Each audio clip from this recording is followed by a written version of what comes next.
Hello, everyone, and welcome to the shadow, the self, and the ego. So, today we are going to have a deep exploration into the human shadow side. The shadow side of human nature is a psychological concept introduced by Carl Jung. He was referring to the unconscious aspects of our personality that we reject, suppress, or even deny. And these aspects often include traits, emotions, and impulses that society deems unacceptable, such as anger, jealousy, selfishness, or even raw ambition and deep desires. However, the shadow is not purely negative. It also holds unrealized potential, creativity, and deep reservoirs of personal power. So now we are going to get into how we can use our shadow to help us. Number one, self-awareness and authenticity. We can use our shadow to help us be more self-aware and more authentic.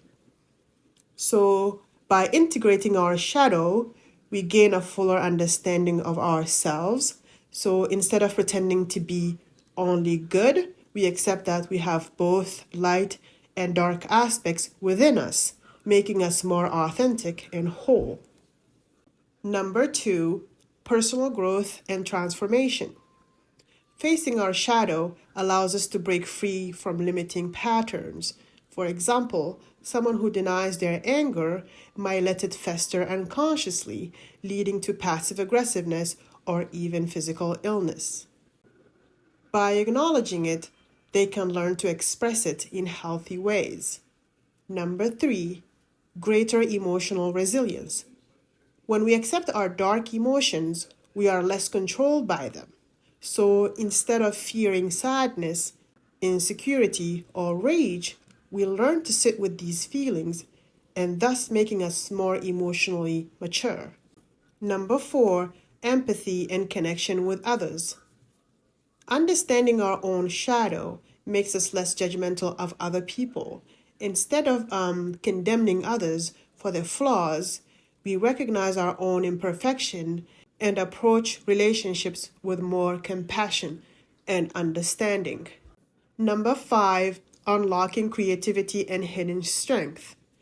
Many suppressed traits in the shadow hold untapped potential. For example, a person who represses their rebellious side may actually have the ability to be a great leader or a revolutionary thinker. So, by integrating the shadow, we unlock deeper levels of creativity and courage. Now, we are going to talk about how the shadow can harm us. Number one, unconscious projection. So, if we don't integrate our shadow, we often project it onto others. For example, someone who suppresses their own selfish tendencies might constantly accuse others of being selfish without realizing that they have those tendencies themselves. Number two, self-sabotage and destructive behavior.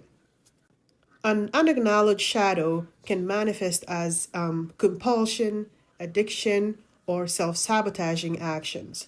For instance, a person who represses their need for attention might unconsciously create drama just to feel noticed. Number three, suppressed rage leading to explosions. When anger or resentment is buried for too long, it can erupt unexpectedly, leading to destructive actions in relationships, work, or even physical violence. Number four, emotional manipulation and toxicity. A person who refuses to acknowledge their own darkness might become manipulative, passive aggressive, or emotionally abusive to maintain their quote unquote good image while acting out their own shadow indirectly. Number five, chronic anxiety, depression, or health issues. So, suppressing emotions takes an immense psychological and physiological toll. Many mental and physical illnesses stem from unresolved inner conflicts between what we truly feel and what we allow ourselves to express. Now, we are going to talk about when to use the shadow. So, remember, we talked about when the shadow can help us and when the shadow can harm us, Now we are going to talk about when to use the shadow. Number one, we can use the shadow to harness power and confidence. Channeling shadow traits like ambition, aggression, or competitiveness in a controlled way can lead to success and personal empowerment. Number two, in creative and artistic expressions. Writers, musicians, and artists often use their shadow to create profound, meaningful work by exploring deep and often taboo emotions. Number three, in conflict situations. Understanding and integrating your shadow helps you navigate conflicts with greater wisdom rather than reacting impulsively. Number four, we can use it to strengthen our personal boundaries. So, accepting your shadow means knowing when to stand up for yourself. If you deny your ability to be assertive, others might take advantage of you and walk all over you.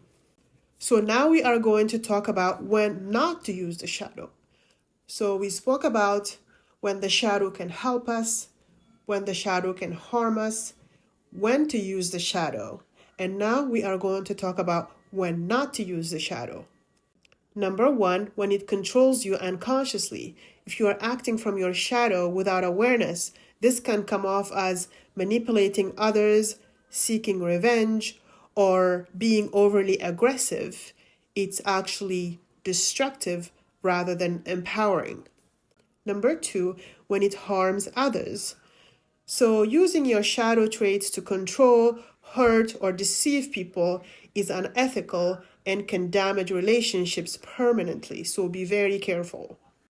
Number three, in situations that require rational thought.